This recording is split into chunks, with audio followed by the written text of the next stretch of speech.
Hey guys, welcome back to the channel. And in this video, we will be doing a recap of round 4 and round 5. Apologies, I couldn't do it daily. But so today is day 6 and the round 6 is currently running. I finished my game, but we'll come back to that later. For now, let's discuss round 4 and round 5. But before we get into the games, let's just take a moment and appreciate this amazing view. So they're just in our resort where the tournament hall is there, and our playing, our rooms. There is also a very big lake, and probably I'll show you later. There's also a ship here, probably a handmade or I don't know what, but it's a really nice view. So yeah, even though it's a bit drizzling, I thought the weather was the air and everything is so fresh here, so I thought to record here. But that also means that I won't be able to analyze the games deeply, because for number one, I thought with my phone I could go through the games, but the internet is not available here. So I'll probably do blindfold and try to recollect what key moments were there during the game. So I guess in that way we could really narrow down the highlights. All right, so let's begin with round 4. So after our comeback win in round 3, round 4 we were playing against the top seed of this division. And I asked the team as well, have you played them before? Never. And usually they're playing in the Extra Liga or Division 1. So you see, they're a very cream team.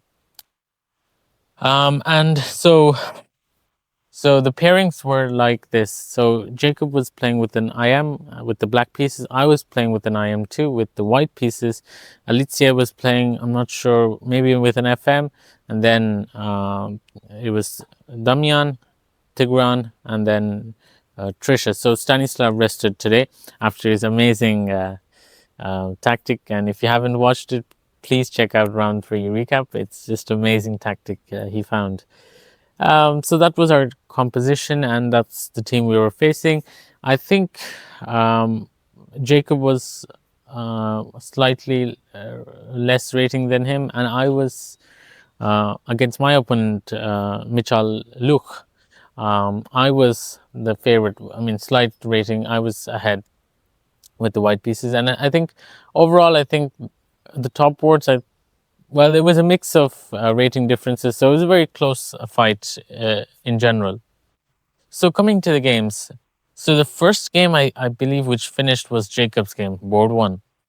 It started off with the Najdorf, a bishop e3 Najdorf, where Jacob played knight g4 and this h6 g5 line, and here his opponent played knight f5, and this leads to a very sharp line. And when I spoke to Jacob afterwards, and he was telling me he played this in 1993 or 1997, some 1990s. So he had this game before, but I don't know if he truly recollect all the notes. I mean, obviously that's long ago, but probably he must have revised it at some point. So there was a moment where Jacob played knight f3 check, and Jacob was playing quite quickly, and I think I remember his opponent, Jacob's opponent, was taking his time, as if he wasn't sure how what direction the game was going. After Jacob played knight f3 check, I was stunned. And just give me a second, I wanted to see if the recording is working properly, or never mind. So knight f3 check, I was like, what? Because usually when you see these sacrifices, and especially when they're played fast, you feel that, oh, maybe there's going to be some repetition. And when I was seeing Jacob's opponent's reaction, he was like, yeah, like as if he knew the theory or something. But I felt it's going to be a drop, but it was far from that. So after knight f3 check, I believe g takes f3, bishop takes c3 check, and after a series of checks and captures, we reach a moment where it was really critical for Jacob, and he found really nice moves like rook c8, knight d4, rook c1. Everything was fine. Just the important thing was, instead of rook f8, he should have played castling. That would have made his king a bit safer, and also the rook functions on the f file. With the rook f8, there was a moment where Yeah, actually, after rook f8, I think black is worse, and white is just moments away from winning. And I think his opponent found queen b4, and that just finishes the game. So that was a swift game, and yeah, that ended in a loss for Jacob. So with that result there. Now coming to my game, it was a very interesting game. I surprised him with a very interesting line in the king's pawn game: e4, e5, knight c3, knight f6, d4, c d4, queen d4, knight c6, queen d3, bishop c5, bishop f4, castles, and castles. Uh, you know, giving my f2 pawn for free, but it's very poisonous, which he understood. He played knight g4, knight h3, d6, queen g3, bishop d4, bishop e2, bishop takes c3, queen takes c3, queen f6, queen g3. And after these moves, my opponent was taking a lot of time for each move because, yeah, it was the first time I played this opening, and probably he was surprised and he was taking his time, but he was taking enormous amount of time. So at this moment, after queen g3, if I'm not mistaken, he was on 30 minutes, and I don't really remember exactly, but I was almost an hour ahead of him on the clock. So that really gave me a lot of confidence. But I started to slow down and overthink after queen g6. I have many options here, but I couldn't really find a way to, you know, uh, to improve my position, so to say, because I have a bishop pair. That's good. I just need to have some dynamic play. I was looking for some dynamic play, but it just didn't come up. So I think for queen h4, when I eventually played some move, I took about 40 minutes, and that was ridiculous. After queen h4, and then he played queen h5, there was a few moves, and then queen h5, and here I was already kind of disappointed, exhausted, and I just went queen g3, and then that was a huge mistake, because bam, knight takes e4, and he wins a pawn. And soon I tried something, but that was pretty much end of the day. So that was a very disappointing game, because it looked like out of all the games in this match in round 4, I had the most optimistic chances of doing well, because everyone's games were a bit tight, but my game looked very promising. So what happened? So I lost that game. So you have 2 losses. So this is already a huge disappointment here. So we're now focusing on the middle order and the end order. So the remaining games. So Alicia had a very interesting opening. She outprepared her opponent, I believe, and she was ahead on time. And there was some crazy moves where, I mean, not crazy, but I think it's theory where um, she was temporarily in exchange down, but with the pass pawn on d4, it looked a bit dangerous. And eventually, what happened was it was a queen. It was basically an opposite color bishop endgame with rooks. Alicia said she had some chances maybe with g4 at the end, but it was very tough to even prove something there. But that was a solid result. I think with the black pieces, you never can't complain, and I think she didn't have any difficulties in getting that. So that was a good result with the black pieces.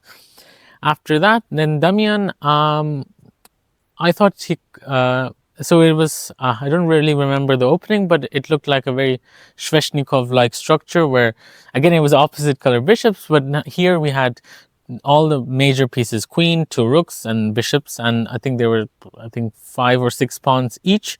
So it was a full-fledged game. It's just starting to heat up, but then I'm not sure what happened, but I think both players agreed for a draw.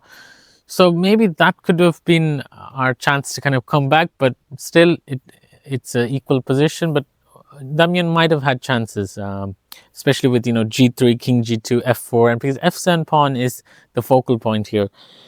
So with that draw, you can see that now we're really losing the comeback chances. Then we have Tigran on board 5.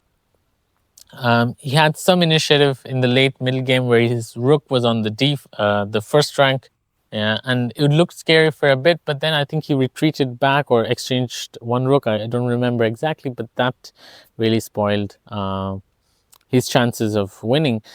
He had some drawing chances, but that went off as well, so he lost the game. And then coming to Trisha's game was such a roller coaster.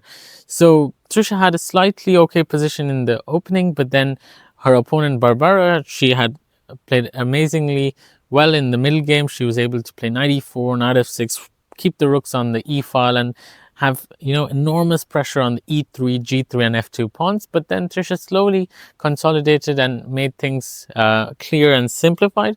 But then we reached this endgame, very complicated endgame with double rooks, knight, and their pawns here and there.